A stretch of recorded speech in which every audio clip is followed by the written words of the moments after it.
Jocelyn Greco with Accuracy in Media, standing outside the Supreme Court on what's the first day of the hearings on the constitutionality of Obamacare. Where in the Constitution does it say that health care is a right?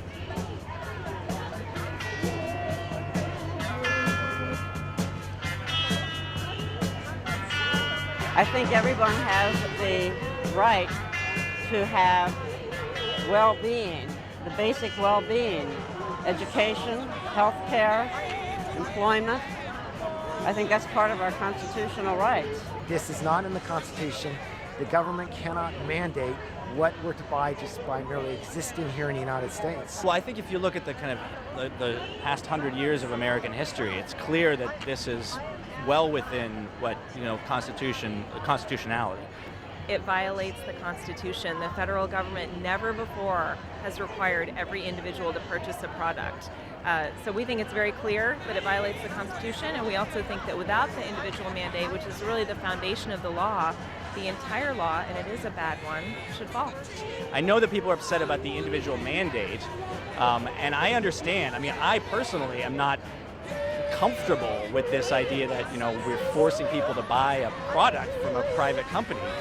Well, the Constitution allows Congress, it gives Congress the right to regulate commerce. And healthcare insurance companies, that is commerce. So the Congress has every right to pass a law that regulates health insurance. These are people, American people. This is not car insurance or homeowners insurance where Obama can make them go buy insurance. This is their private medical histories, their private life or death situations. The right to life, liberty, and the pursuit of, it's a basic right to happiness. If you don't have your health care, you're not even alive. So I would say it's part of the pursuit of life, liberty, and happiness. All of that is fundamentally, you have to have health care. I can't afford my health insurance. I have to buy catastrophic. But I pool with California Dental Association. That's a great way to do it. What are your constitutional arguments behind the law? Every woman and every person deserves a chance to control their life and their reproductive health care. Believe it or not, I'm a union IBEW member from California. And my union is full of good Americans who are against this law. That, Medicare, Medicaid, all of the recent Supreme Court decisions are consistent with the ACA. I don't think there's anything particularly, bold and new about this. I think it is constitutional, so I'm not that worried about it.